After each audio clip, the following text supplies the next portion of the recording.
Three towers of rust-black steel rise out of the pines like a fortress the forest forgot to swallow. Wind screams through a broken spiral staircase 60 feet up. Somewhere below, a girl's boots stop dead in the dirt. An old iron key sits heavy in her pocket. A door hasn't opened in 3 years. Because someone locked this place on purpose. Because someone left $10 between a stranger and a fortune nobody was supposed to find. The lock groans, doesn't turn. Wind picks up. Sun drops lower behind the third tower, the one nobody has opened yet. Somewhere inside, something waits that will turn a 19-year-old orphan into an heir and turn one family's silence into a war. The key turns halfway. Metal screams. The door begins to move. Josephine Reeve turned 19 on a Tuesday. No cake, no candles, just a manila envelope and a woman named Carol standing in the doorway with a clipboard saying the words every kid in the system waits to hear and dreads at the same time. "You're free to go, Joe." Free, like it was a gift. She packed in 11 minutes, a duffel bag, 2 flannel shirts, a photograph of a mother she barely remembered curling at the edges from being touched too many times. And the envelope, heavy for its size, heavier than paper should be. She didn't open it in the office, wouldn't give them the satisfaction. Waited until she was 3 blocks away sitting on a bus bench that smelled like rain and old cigarettes before she tore the seal. A letter? A hand-drawn map ink faded to rust, and a single line at the bottom that made her stop breathing for a second. To claim what is yours, pay the outstanding tax. $10. Go to Kestrel Hollow. $10. She read it twice. Because that had to be a typo. Because nobody inherits land for $10. Except maybe land nobody wants. Except maybe land that's more curse than gift. She folded the letter along its old creases and put it back in her pocket like it might disappear if she stopped touching it. The bus ride took 6 hours. 6 hours of watching the city thin out into strip malls, then farmland, then nothing.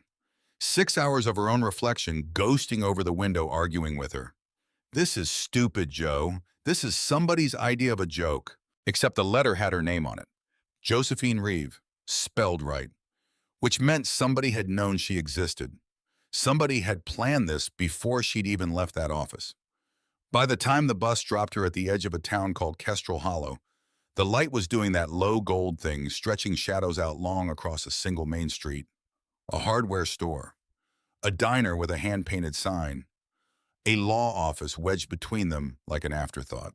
Reeve and Associates of the window read, except the paint was peeling on the second word, like even the sign wasn't sure the firm still existed.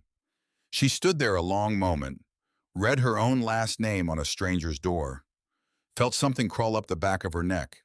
Reeve. Not a coincidence. Couldn't be. The lawyer's name was Harold Bell, old enough to have handled her grandfather's affairs, old enough to look at Joe like he was seeing a ghost walk in wearing a duffel bag. "You have his eyes," he said. Just that. No hello. Whose eyes? Elias Reeves. He said it like the name cost him something. "You're his granddaughter." Joe sat down slow like the chair might not hold her. "I don't have a grandfather, not one anybody ever mentioned. That's because nobody was supposed to mention him." Bell pulled a thick folder from a drawer that hadn't been opened in years, judging by the way the hinges complained. "Your mother cut ties with this family before you were born." "I don't know all of it."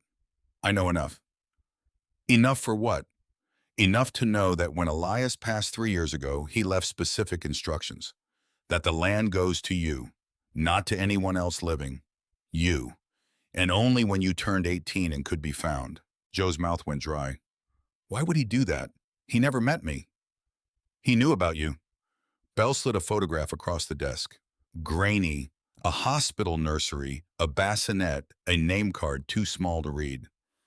"He kept this in his coat pocket for 19 years, Miss Reeve. I buried him with a copy." She stared at the photo until her eyes burned. Didn't blink. Wouldn't. Because if she blinked, she might cry. And she didn't cry in front of strangers. Hadn't in years. "There's someone else who should have inherited," Bell said carefully. "Ruth Calloway, your aunt, Elias's daughter." Joe's head snapped up. "I have an aunt." "You do. And she is not going to be happy about this." Bell closed the folder like he was closing a door on something dangerous. "Ruth was named executor originally. Elias changed that 15 years ago, right after something happened between them that broke the two of them clean in half. He didn't formalize the change all at once, though. Kept the old paperwork sitting in a drawer for over a decade like a man who couldn't decide whether he meant it. It wasn't until he got sick 4 years before he died that he finally had it notarized. Made it legal. Made it permanent. Why would he wait that long? Belle's jaw tightened. That's not my story to tell. Ask Ruth, if she'll talk to you. Joe sat with that for a moment. A family she never knew. A grandfather who kept her photograph like a secret prayer.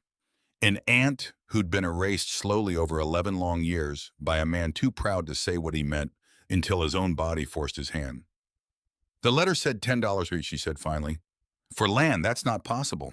It's possible when the counties had the parcel marked as abandoned improvement for over a decade. Back taxes on unused structures, not on the land value itself. Belle almost smiled. Almost. The land, Miss Reeve, is not the point. Wait until you see what's on it. The walk from town took 2 hours.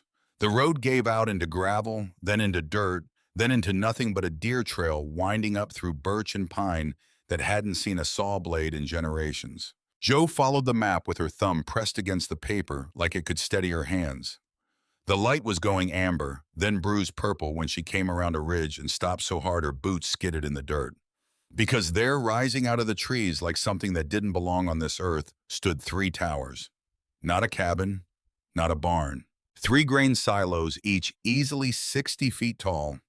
Steel skin gone, the deep rust orange of old blood joined at the top by a skeletal steel bridge that caught the last light like a spine stretched between 3 ribs.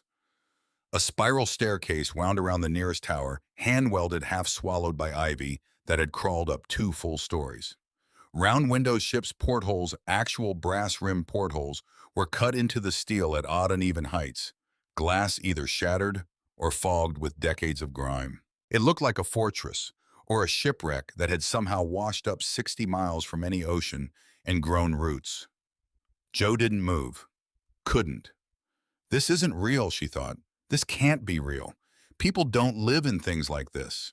People don't leave things like this to 19-year-old girls with duffel bags and $10. Except it was real. Standing right in front of her, catching the dying sun in its rusted seams like it was breathing. She walked closer.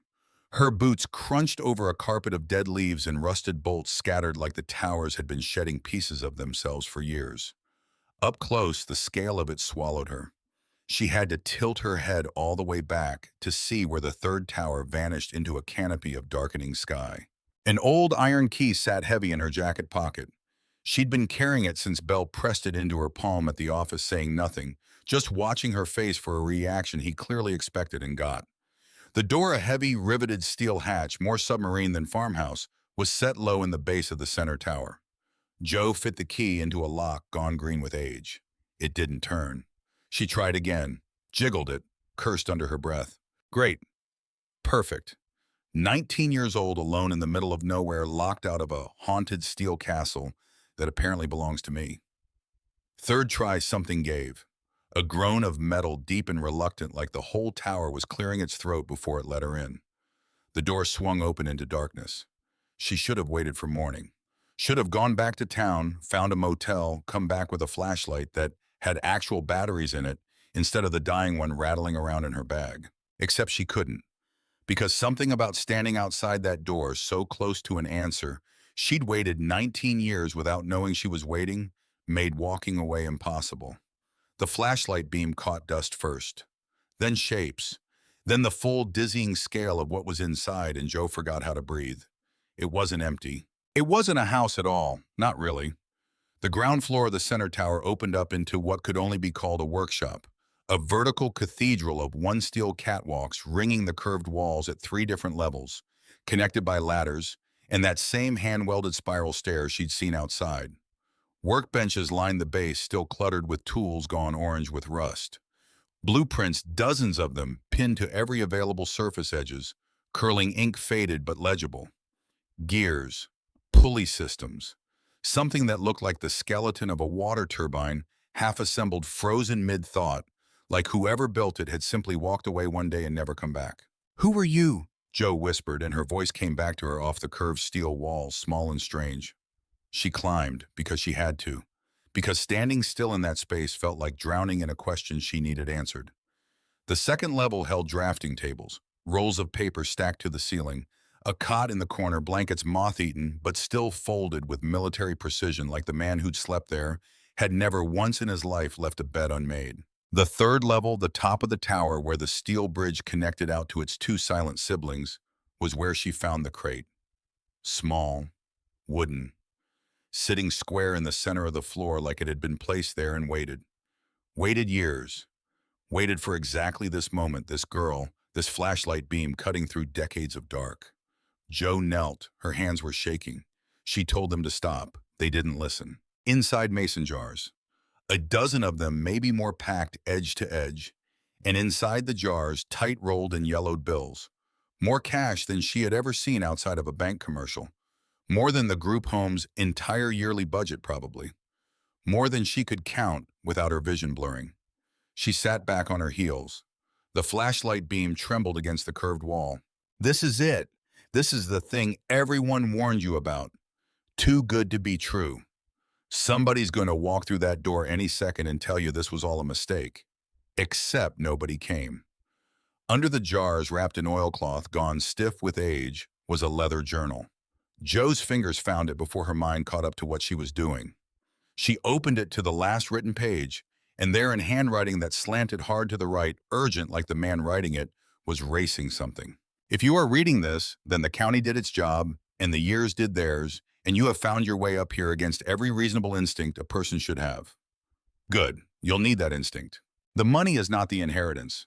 I need you to understand that before you understand anything else about me. Money spends itself into nothing. What I am leaving you is the tower and the tools and whatever is left of the work I never finished. That is the real thing. That is what survives you. I am sorry I was a coward.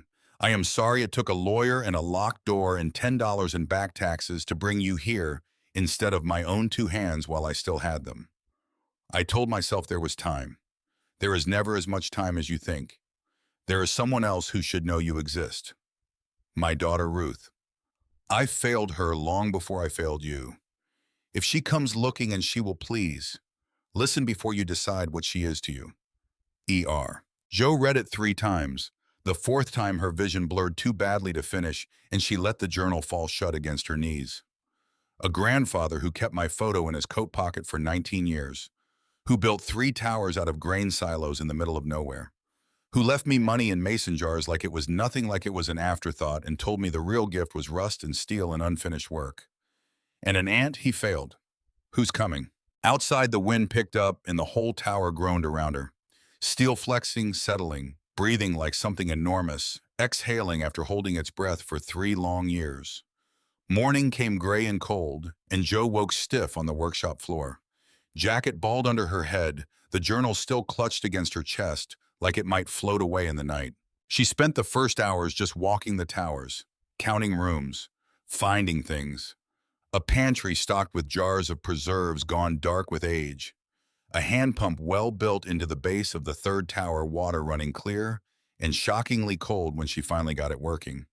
Tools she didn't have names for, yet hung on the walls in outlines her grandfather had painted himself, so that every hammer and wrench had a shadow of its own shape waiting to be filled. By mid-morning, hunger drove her back down toward town, and that was when she met Maggie Doyle. The old woman was standing at the tree line like she'd been waiting there for years for someone to finally walk out of those woods. Silver hair pulled back tight, a canvas coat 2 sizes too big, eyes that went straight through Joe like she was reading a book she already knew the ending to. "You've got his jaw," Maggie said. No introduction. Elias's, stubborn as a fence post, that jaw. Joe stopped walking. "You knew my grandfather." "Knew him, worked with him, argued with him more than I care to admit." Maggie's mouth twitched, not quite a smile. 20 years on and off. I'm the reason that water turbine up in the middle tower has a working pump housing instead of a pile of scrap metal. He was a genius with steel and a disaster with people. Don't suppose that surprises you. Nothing about him surprises me right now. I found out he existed yesterday. Something moved behind Maggie's eyes. Grief, maybe. Or guilt. That sounds like Elias too, waiting till it's too late to say the important things out loud. They walked back to town together. Maggie talked the whole way about the silos converted from an old grain co-op that failed decades back, bought by Elias for almost nothing, because nobody else wanted three rusting steel towers with no roads and no reason. About the years of work, the blueprints, the turbine he'd been building to pull power straight out of the creek that ran below the ridge, a project he never lived to finish. He was trying to make something that didn't need anybody, Maggie said quiet now as they reached the diner's front steps. I think that's the tragedy of him, if you want my opinion. Man built himself a fortress so he'd never have to need people again. And it cost him the one person he actually needed. Ruth, Joe said. Maggie's whole face changed, sharpened. You know about Ruth already. The lawyer mentioned her, said she should have inherited, said Elias cut her out slowly over years before he finally made it official. He did. Maggie's voice went flat, careful, the voice of someone choosing every word like it might detonate. There's more to it than that, more than I've got the right to tell you. That's Ruth's story, not mine. But I'll say this much, Joe Reeve. Don't let anybody in this town paint her as a villain before you've met her yourself. Grief makes people do things that look uglier from the outside than they feel on the inside. Joe didn't understand that yet. Wouldn't, not fully, for weeks. But she filed it away the same careful way she filed away everything that might matter later. She went back to the towers that afternoon with a bag of groceries and a borrowed lantern, and she was halfway up the spiral stair, arms full, when she heard the engine. A truck. Old diesel, loud, grinding up the barely there track that passed for a road. Joe froze on the stairs. Nobody knows I'm here. Nobody except Belle and Maggie. Except that wasn't true anymore, was it? The truck door slammed, boots on gravel, quick, angry, the kind of walk that had covered this ground 100 times before and resented every one of them. A woman rounded the tree line into the clearing, 50s maybe, sharp-featured, dark hair silvering at the temples, wearing a coat that looked like it had seen better winters. She stopped dead the second she saw Joe standing on the stairs, groceries in her arms, and her whole face did something complicated. Shock, then anger, then something underneath the anger that looked almost like grief, wearing anger as a disguise. So it's true, the woman said. Her voice cracked on the second word.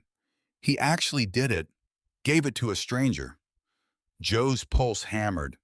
She set the groceries down slow, like sudden movement might set something off. You're Ruth, and you're the granddaughter nobody bothered to mention for 19 years. Ruth's eyes swept the towers, the rust, the ivy, the whole impossible steel skyline of her father's obsession, like she was looking at a grave. You have no idea what you're standing in the middle of, do you? No, Joe said honestly. I don't. Good. Ruth's laugh came out sharp, humorless. Then we're starting from exactly the same place my father left me. Nothing. Knowing nothing. Except you got the towers. And I got nothing at all. She turned before Joe could answer, walked back to her truck, slammed the door hard enough to rattle the windows. And then, engine roaring, gravel spitting, she was gone, leaving Joe alone again at the base of 3 impossible steel towers, a dead man's journal in her bag, and the first cold certainty that whatever came next would not be simple. Not the money, not the towers, not any of it. The first week, Joe learned that towers don't forgive mistakes. She learned it the hard way, climbing the spiral stair with both hands full because she hadn't yet learned to make 2 trips, slipping on a rung slick with morning dew, catching herself on a railing that had been rusting since before she was born, metal biting into her palm hard enough to draw blood. She sat on the landing afterward, sucking the cut, laughing a little at herself. Because what else was there to do? Because crying over a scraped hand felt small compared to everything else that had scraped her this week. You wanted this, she told herself. Nobody made you stay. Except that wasn't quite true either. Something had made her stay. Some stubborn, quiet thing that had been waiting her whole life for a place that was actually hers. Maggie showed up the second morning with a toolbox older than Joe and a look on her face that said she wasn't asking permission. Grab that end, she said, nodding at a ladder propped against the second tower. We're fixing the west stair before somebody breaks their fool neck on it. Preferably not you. I've buried enough Reeves this decade. Joe grabbed the ladder, didn't argue. Something about Maggie's voice didn't leave room for arguing. They worked in silence for a while, the good kind, the kind that didn't need filling. Maggie showed her how to test a weld with the flat of her hand, how to tell rust that was cosmetic from rust that was structural, the difference between rot you could sand away and rot that would kill you if you trusted it. Joe's hands soft from years of nothing harder than mopping group home floors blistered by noon and bled by 2. Good, Maggie said when she saw the blisters. Blisters mean you're doing it right. Calluses come after. Give it time. How much time? However long it takes. Maggie handed her a rag, no sympathy in it, just practicality. Your grandfather used to say a callus was proof you'd stopped quitting. Man had opinions about everything, skin included. Joe wrapped her hand, watched Maggie work a stripped bolt loose with more patience than Joe had ever seen a person spend on a piece of metal. Can I ask you something? You can ask. The turbine, up in the middle tower, what was it actually for? Maggie didn't look up from the bolt. Water power, off the creek below the ridge. Elias wanted this whole place running without a single dime to the utility company. Wanted to prove it could be done 3 towers deep in the woods, completely self-sufficient. A pause, the bolt finally giving. We built half of it together 20 years back, before everything went sideways. What went sideways?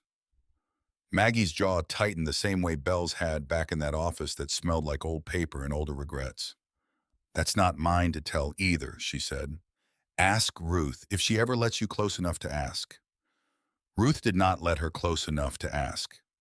Ruth, in fact, seemed determined to stay exactly as far away as the county line allowed, except for the once-a-week visits that arrived like weather, sudden, loud, impossible to ignore. The second visit came 8 days after the first.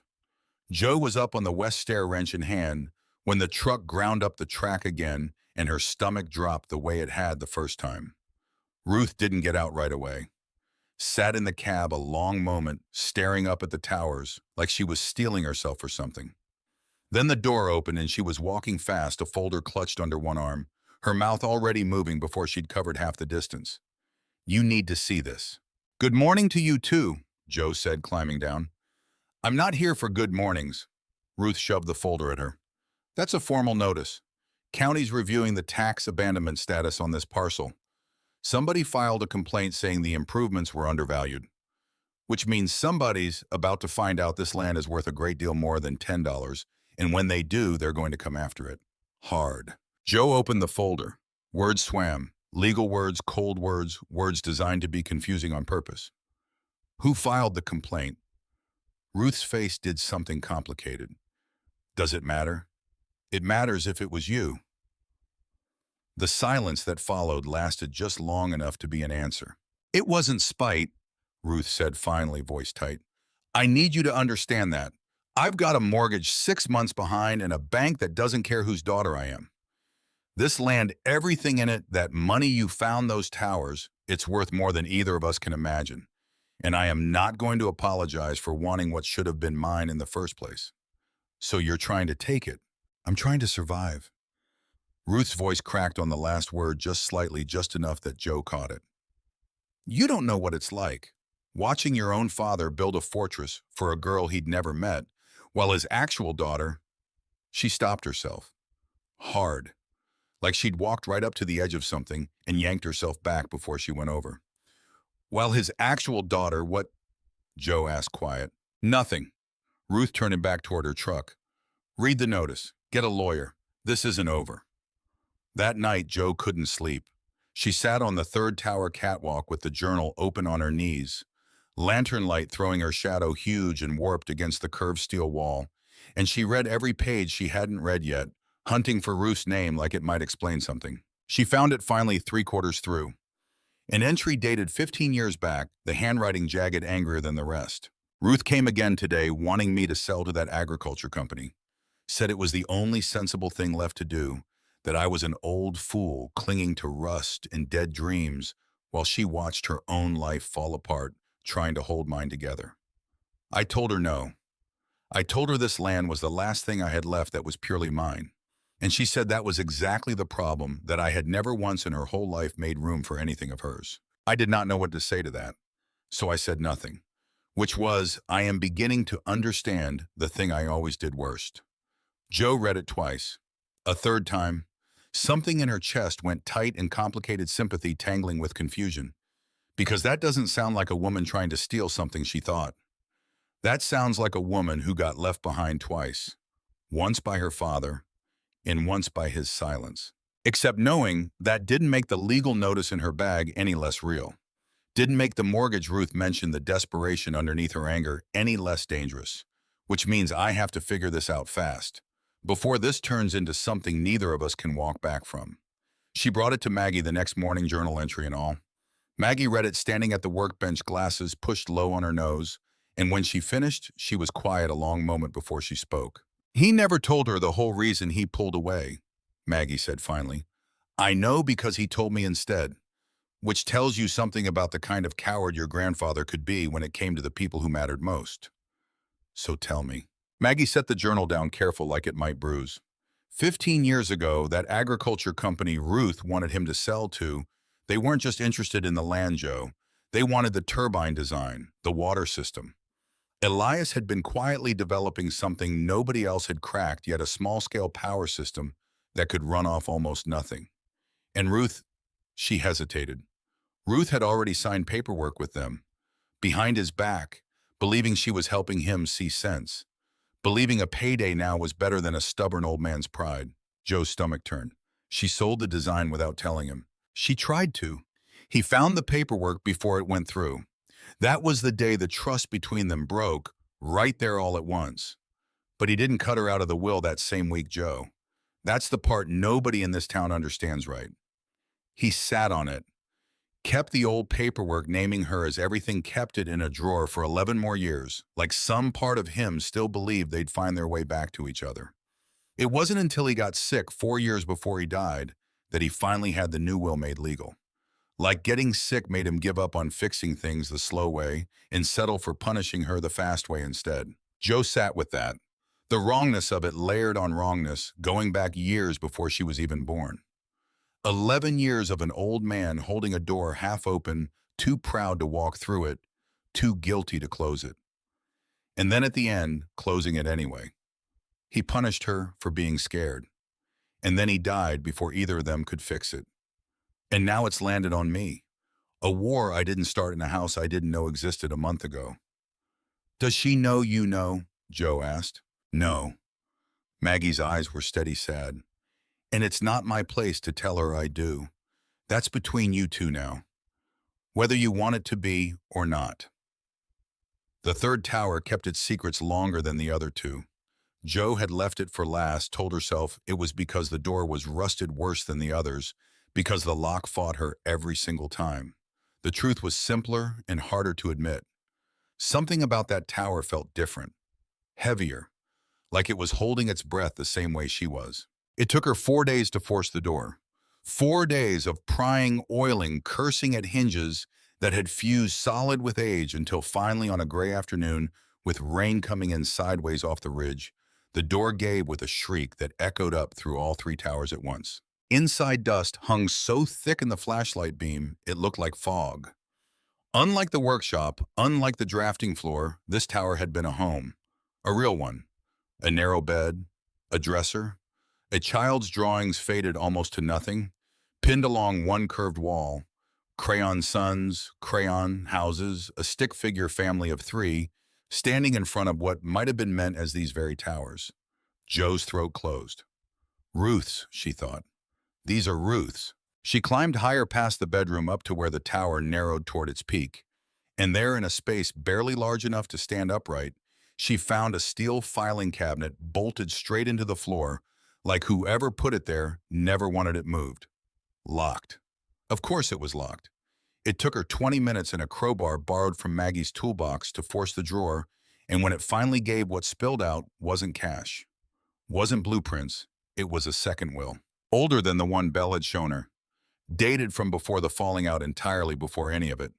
And this one left everything, every acre, every tower, every dollar to Ruth. No conditions. No mention of a granddaughter nobody had met yet. Joe sat on the cold floor and read it twice, hands shaking harder than they had the night she'd found the money jars. This changes everything. Except there. Tucked behind the will, a single folded page handwriting different from the rest of the journal. Shakier. Recent. I am ashamed to admit I kept this instead of destroying it, the same way I kept everything I should have let go of years ago. This was my true will once. Before the paperwork with that company, before the anger, before I let one betrayal erase 20 years of being her father. I told myself I would fix things with Ruth eventually and tear up the new documents myself when I did. 11 years I told myself that. I ran out of time before I ran out of pride. If you are reading this granddaughter I never met, then you understand now what I could never bring myself to say to my own daughter's face. That I was wrong. That grief and pride make old men do cruel permanent things to people who only ever wanted to be forgiven. Do with this what you think is right. I trust you more than I ever trusted myself. Jo folded the page against her chest and sat very still in the dark rain, drumming against 60-year-old steel, while somewhere below her in a tower full of tools and half-finished dreams, the ghost of a stubborn old man waited to see what she'd do next. She didn't tell Ruth right away. Told herself it was strategy. Told herself she needed a lawyer and needed to understand what an unfiled, unrevoked will actually meant legally before she went and upended a woman's entire understanding of her own father's love or lack of it. The truth was simpler. She was scared. Because if she showed Ruth that will, there was no controlling what came next. Ruth could take everything. Could walk away with the towers, the land, the turbine, all of it, and Jo would be exactly where she started, 19 alone, with nothing but a duffel bag and a photograph. Except that's not actually the thing you're afraid of. A small, stubborn voice in her said one that sounded uncomfortably like her grandfather's handwriting. You're afraid of doing what's right and finding out it costs you everything anyway. She sat with that fear for 3 days, worked through it the way Maggie had taught her hands busy mind quiet, one bolt at a time. And on the 4th day, the county notice came due, and everything accelerated at once. The letter arrived by certified mail, carried up the 2-hour trail by a postal worker who looked deeply unhappy about the hike. Jo signed for it with hands that already knew somehow that this was the moment everything tipped. The county had ruled. The land's valuation was being reassessed effective immediately based on the documented improvements, the towers, the workshop, everything Elias had built. Back taxes recalculated at true market value were due within 60 days. Not $10, $41,000. Jo sat on the tower steps with the letter in her lap and did the math in her head 3 times, hoping each time she'd gotten it wrong. She hadn't. The mason jars counted and recounted over the past weeks held generous, careful, life-changing money. Just not that much. Which means she thought, panic climbing fast and cold up the back of her throat, whoever filed that original complaint didn't just want to scare Ruth into a payday. They wanted the county to force a sale. Because land under tax default gets auctioned, and anyone can bid, including, she realized with a jolt that stole her breath entirely, an agriculture company that 15 years ago had already tried once to get its hands on Elias Reeves' turban designs. They'd never stopped watching. They'd just been waiting for the old man to die and the land to destabilize enough to make its move. Jo stood up so fast the letter slid off her lap into the dirt. I have 60 days. I have a will that might not even be legal anymore. I have an aunt who thinks I stole her inheritance and doesn't know I'm holding proof her father regretted every second of pushing her out. And somewhere out there, a company that wants what's inside these towers badly enough to force a 19-year-old orphan into a courtroom to get it. She looked up at the 3 towers, rust glowing faintly gold in the last of the afternoon light. Steel bridge stretched between them like something out of a dream, too strange to be real. Okay, she thought, and for the first time since she'd stepped off that bus, the fear in her chest cooled into something harder, something closer to resolve. Okay. Then I stop being afraid of what the truth costs, and I start using it. She picked the letter back up, smoothed the creases, folded it into her jacket right next to the will, right next to her grandfather's confession, right next to 19 years of silence she was done letting win. Then she started down the trail toward town, toward Ruth's house, toward a conversation that was going to hurt, no matter how carefully she chose her words. Because some things she was learning only get heavier the longer you carry them alone. And she was done carrying this one by herself. Ruth's house sat at the end of a street lined with houses that all looked a little tired, a little behind on their paint, and Joe stood at the mailbox a long moment before she made herself walk up the path. You can still turn around, she thought. You can mail the will, let a lawyer handle it, never have to watch her face while she reads it. Except that was exactly the kind of silence that had started this whole mess. She knocked before she could talk herself out of it. Ruth opened the door, already frowning, like frowning was just the shape her face defaulted to these days. If this is about the notice, it's not. Joe held out the folder. It's about this. I don't have time for more paperwork, Joe. You'll have time for this one. Something in her voice made Ruth stop. Really look at her. And whatever she saw on Joe's face, the exhaustion maybe or the fear underneath it, made her step back and let the door swing open. Ruth read the will standing up. Didn't sit even when her hands started shaking so badly the pages rattled. This isn't possible, she said. Quiet. Too quiet. It was in the third tower, locked in a cabinet. I don't think he ever meant for anyone to find it. Or maybe he meant for exactly this and just never had the courage to make it easy. He left everything to me. Ruth's voice cracked wide open on the last word. And then he sat on that truth for 11 years before he finally buried it for good. Let me believe at the very end that some girl he'd never met mattered more than his own daughter. Ruth, don't. She held up a hand, sharp final. Don't you dare try to make this softer than it is. So Joe didn't. She reached into her jacket instead and pulled out the second paper, the confession. The shaking handwriting, the words, grief and pride make old men do cruel permanent things, and held it out without a word. Ruth read it twice. The second time she sat down, hard, like her legs had simply stopped agreeing to hold her. He knew, she whispered. Even at the end, he knew he was wrong, and he still chose silence over me. 19 years of nothing between us, and he handed his regret to a stranger instead. I'm not a stranger. I'm his granddaughter, same as you're his daughter. Joe knelt in front of her, needing Ruth to actually hear this part. He was a coward, Ruth. Your word for him, not mine, but I've read enough of that journal now to agree. He built 3 towers to prove he didn't need anybody. And then he spent every night up there alone, writing down all the things he was too scared to say to your face. Ruth's hands covered her mouth. Didn't stop the sound that came out from under them. I sold him out, she said, muffled raw. 15 years ago, I was drowning Joe. The farm was failing, the bills were eating me alive, and that company offered enough money to fix everything. And all I needed was his signature on a design he'd spent half his life on. I thought I was helping. I thought if I just forced his hand, he'd thank me eventually. He didn't. No. A broken laugh. He didn't. And I spent 15 years hating him for never forgiving me. And it turns out he spent those same years hating himself just as much. And neither of us ever said a single word about it out loud. The house was quiet a long moment. Just the tick of an old clock and Ruth's breathing evening out slow.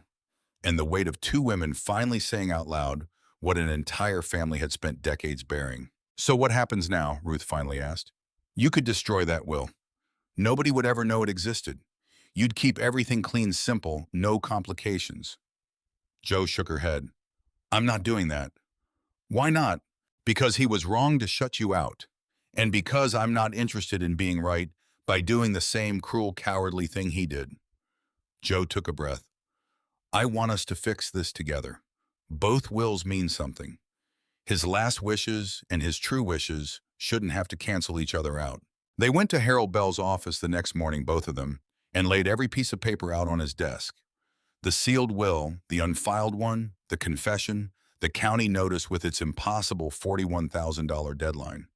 Bell read everything twice, glasses pushed low, the same way Maggie always did when something mattered enough to slow down for. Legally, Pomshorn, he said finally, the sealed will stands. Courts don't typically honor a superseded document just because someone changed their mind about changing their mind. He looked up over his glasses. But nothing in the law says you two can't come to your own agreement outside of it. Split ownership, shared trust. There's a dozen ways to do this, right, if you're both willing. I'm willing, Joe said. Ruth was quiet a long moment, staring at her own name in her father's shaking, apologetic handwriting.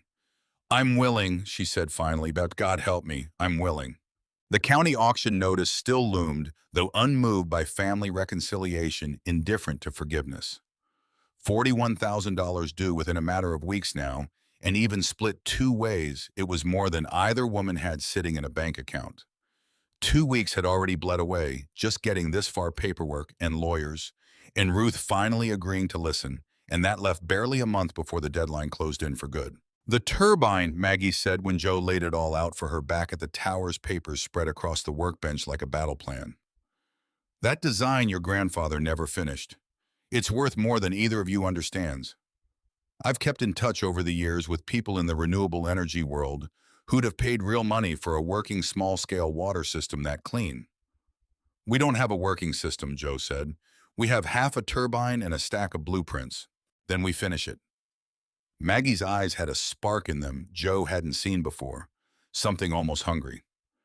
You've got the hands, I've got the knowledge, and we've got exactly the kind of deadline that makes people stop procrastinating. Ruth, standing at the edge of the workshop, looked around at the towers like she was seeing them for the first time, not as a monument to everything she'd lost, but as something that might impossibly still be saved. I know people too, she said quietly. Ag industry contacts. From before. If we can show them a working prototype, not just drawings, an actual working system, I think I can get real interest, real money, fast enough to matter. Joe looked between the two of them, her aunt and her grandfather's oldest friend standing in a rusted steel cathedral, both offering up the very connections that had once torn this family apart, now aimed at putting it back together. Then we've got about a month, she said, to finish 20 years of work. What followed was the hardest, fastest, strangest stretch of Joe's life. Days blurred into a single continuous motion, welding sparks in blueprint pages, and Maggie's voice barking corrections over the creek's roar. Ruth, arriving each morning now, instead of once a week. Sleeves rolled up, hands blistering, same as Joe's had, learning to read her own father's handwriting like a language she was only now allowing herself to speak. They fought. Of course they fought. Old wounds don't close just because two people decide to try. Ruth snapped when Joe second-guessed a wiring diagram. Joe went cold and silent, her grandfather's exact worst habit, when Ruth pushed too hard on a decision that wasn't hers to make alone. But every fight ended shorter than the last. Every silence broke faster. And slowly and possibly the turbine took shape. Steel blades salvaged and reforged, a housing rebuilt from Elias's own design notes. A pump system Maggie swore by memory alone, 15 years old, and never once written down until now. The night it finally turned, the actual physical night, the blades caught the creek current, and the whole assembly groaned to life, throwing its first stuttering current into a bank of salvaged batteries. All three women stood in the dark and watched a single bare bulb flicker on inside the workshop. Nobody said anything for a long moment. Then Ruth, of all people, started laughing, a real laugh, wet with tears, shaking loose something that had been locked tight in her chest for 15 years. He'd have hated that it took two women and his granddaughter to finish it, she said. He always thought he had to do everything alone. Maybe that's exactly why he left it unfinished, Joe said softly. Maybe some part of him knew he needed the help he never asked for. The buyer Ruth found didn't come from the agriculture giant that had circled this land for 15 years, a small mercy one Joe was quietly, fiercely grateful for. Instead, it was a sustainable agriculture cooperative, 2 counties over, small enough to still believe in things like fairness, hungry enough for working renewable technology to offer real money for exclusive rights to license the design. Enough to cover the county's $41,000 3 times over. Enough. Ruth insisted over Joe's objections to finally pay off her own mortgage too. Not charity, she said, sharp as ever. A share of what's rightfully mine, same as it's rightfully yours, and enough left over to start restoring the towers properly, instead of holding them together with rust and stubbornness. The agriculture company that had filed the original complaint, the one that had hoped to force an auction and swoop in cheap, made one last attempt, a lawyer's letter, cold and threatening, claiming prior interest in the design. Bell handled that one personally, and handled it fast, with a satisfaction in his voice that told Joe he'd been waiting 15 years for exactly this chance. They had no legal claim, he told them afterward.